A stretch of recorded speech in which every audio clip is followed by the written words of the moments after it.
untuk mengatasi masalah seperti hipertiroid. Nah ini, propranolol diminishes cardiac output, have negative inotropic and chronotropic effect, is directly depress sinoarterial and atrioventricular nodal activity. The result of bradycardia usually limit the dose of drug. Jadi dia bisa menurunkan kekuatan dan kecepatan denyut jantung. Seperti makanya dia bisa digunakan untuk mengatasi hipertensi. Nah, kemudian non-selective blockade of beta 2 receptor prevent mediated vasodilation in skeletal muscle increasing peripheral vascular resistance. Tapi jeleknya adalah beta 1 beta 2 dihambat. Kalau beta 2-nya dia akan menyebabkan peningkatan peripheral resistance sehingga tekanan darahnya tidak turun secara optimal. Itulah jeleknya dari propranolol. Makanya kalau kalian pernah tahu ada resep-resep, kok mesti yang dikasihkan adalah bisoprolol ya, yang dikasihkan kok atenolol ya. Karena memang bisoprolol ini, yang propranolol itu dia juga masih memiliki efek terhadap beta 2 yang akan meningkatkan tahanan perifernya. Sehingga efeknya menjadi tidak maksimal, penurunan tekanan darahnya tidak akan maksimal. Seperti itu. Sehingga itu menjadi pilihan yang kedua. Berikutnya juga yang namanya propranolol itu dia akan mengakibatkan efek berupa bronkokonstriksi. Nggak boleh digunakan. Misalkan orang hipertensi dengan asma. Tekanan darahnya turun, asmanya kumat. Iya kan? Makanya kan harus pinter-pinter kalau nanti sudah belajar semester atas, pasien hipertensi, penyakitnya apa? Asma. Aduh, berarti jangan dikasihkan golongan beta blocker, jangan disarankan menggunakan beta blocker, pakai yang lain dulu. Ya kan seperti itu, karena dia akan menyebabkan bronkokonstriksi dan juga yang namanya reseptor beta blokade, dia akan menurunkan glikogenolisis, gula darahnya juga akan drop. Seperti itu. Sama decrease glucagon secretion. Berikutnya, propranolol itu biasanya digunakan untuk apa sih? Yang pertama, jelas untuk hipertensi. Sama biasa digunakan untuk penyakit masalah angina pectoris. Ya, misalkan angina pectoris itu kalau misalkan masalah pada jantung kayak mulai serangan jantung itu disebut sebagai angina pectoris. Nah, bisa juga propranolol itu digunakan untuk profilaksis dari migrain. Migrain bisa. Sama juga dia digunakan untuk tiroid. Saya juga pernah ketemu beberapa orang begitu nebus obat pasien ya, waktu dulu masih nge-handle apotek, dia nebus obat penurun tiroid sama ini. Dapat propranolol. Ya tujuannya memang untuk mengontrol tiroidnya ini. Berikutnya ada namanya timolol. Timolol ada di Indonesia? Ada, tetapi dia tidak digunakan untuk mengatasi hipertensi. Tetapi dia digunakan untuk mengatasi glaukoma, peningkatan tekanan pada mata. Dan dia bentuknya bukan berupa tablet, tapi berupa tetes mata. Seperti itu. Nah, unlike cholinergic drug, those agents neither affect the ability of the eyes focus for near vision nor change pupil size. Tetapi tidak seperti cholinergic yang lainnya, dia bisa memiliki efek untuk tidak mempengaruhi efek fokus pada mata atau mengganggu ukiran pupil. Kalau yang cholinergic yang seperti golongannya pilokarpin dan lain sebagainya, dia akan mempengaruhi pupil mata. Tetapi kalau yang timolol dia tidak akan berpengaruh terhadap mata seperti itu. Ya, tetapi sekali lagi beta blocker yang khususnya timolol itu hanya digunakan untuk manajemen glaukoma yang bersifat kronik, tidak boleh digunakan untuk glaukoma yang masih bersifat akut. Nggak boleh. Kalau yang akut, ya untuk akut glaukoma itu bisa menggunakan seperti pilokarpin. Berikutnya adalah bisoprolol. Ya, dikit lagi, masih kurang 4 slide lagi. Ya, seperti atenolol, betaxolol, bisoprolol, esmolol dan lain sebagainya. Dia adalah beta blocker yang selektif terhadap beta 1. Beta 1 kan ada di jantung ya. Dia akan menurunkan kekuatan dan kecepatan dari denyut jantung seperti itu. Nah, Those drug lower blood pressure in hypertension and increase exercise tolerance in angina. Jadi dia bisa menurunkan tekanan darah dan meningkatkan toleransi olahraga pada angina. Jadi misalkan orang yang mengalami angina atau mengalami masalah pada jantungnya, dia cenderung untuk jantungnya itu kesulitan untuk memompa, sehingga bisa dibantu dengan namanya bisoprolol ini. Nah, berikutnya ini adalah bisoprolol. Nah, beta 1 selektif allow esmolol to be used safely in patient with bronchospastic and vascular disease. Jadi beta 1 antagonis itu dia lebih aman digunakan pada pasien yang memiliki riwayat asma karena dia tidak akan berpengaruh terhadap beta 2-nya. Seperti itu. Nah, tetapi efek sampingnya adalah karena obat-obat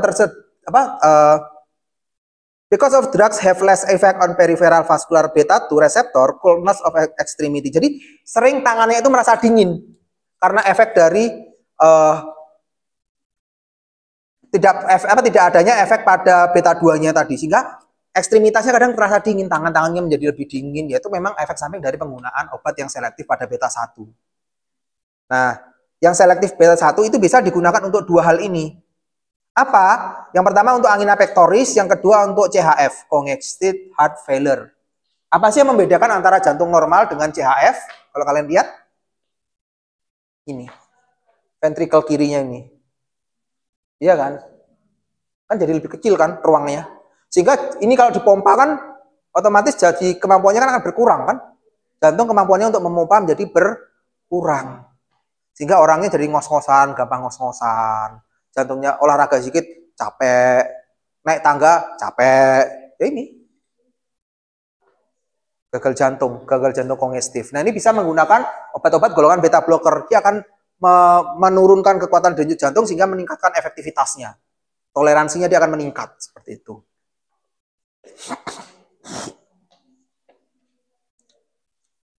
Berikutnya ada acebutolol sama pindolol. Acebutolol and pindolol are not pure antagonists. Those drugs can also weakly stimulate both beta 1 and beta 2 receptor and are said have intrinsic sympathomimetic activity. Jadi dia tidak 100% antagonis.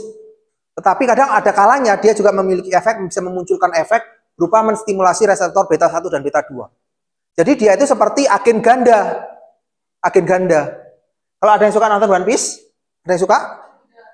Nah, kalau ada yang nggak nonton One Piece, nontonlah dari sekarang. Ya. Nah, di sini ada karakter namanya X-Drax, ya. Kalau X-Drax ini kalau dalam penyebutannya tulisannya X-Drake, tapi kalau pembacaannya itu adalah Diastrik. Diastrik ini dia adalah agen ganda. Dia juga bajak laut tapi juga angkatan laut. Ya sama kayak seperti acebutolol dan pindolol seperti itu. Jadi dia tidak benar-benar antagonis. Gitu ya. Nah, seperti itu. Jadi sehingga efektivitasnya kalau dibandingkan sama golongannya propranolol ini masih rendah, paling rendah ini efeknya. Seperti karena dibatasi juga karena dia memiliki efek ganda tadi. Nah, berikutnya ada namanya carvedilol dan labetalol.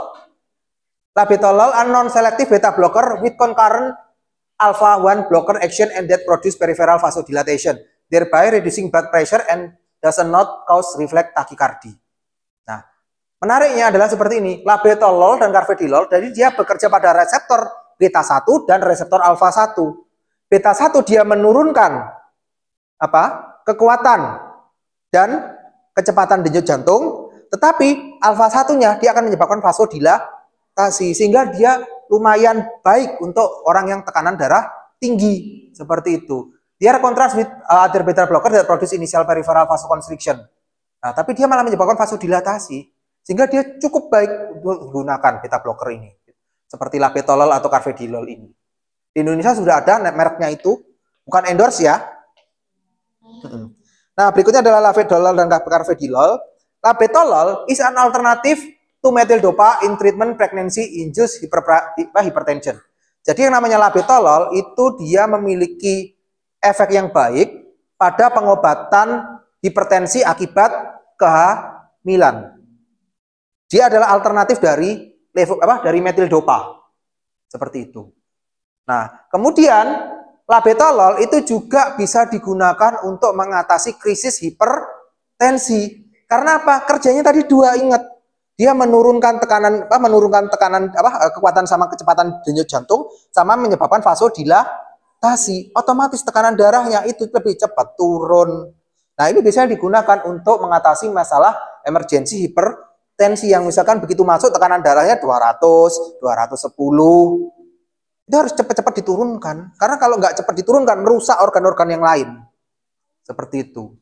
Nah, beta blocker shall not given to patient with acute exacerbation of heart failure as they can worsen the condition. Nah, beta blocker itu dia tidak boleh digunakan pada kondisi eksaserbasi gagal jantung.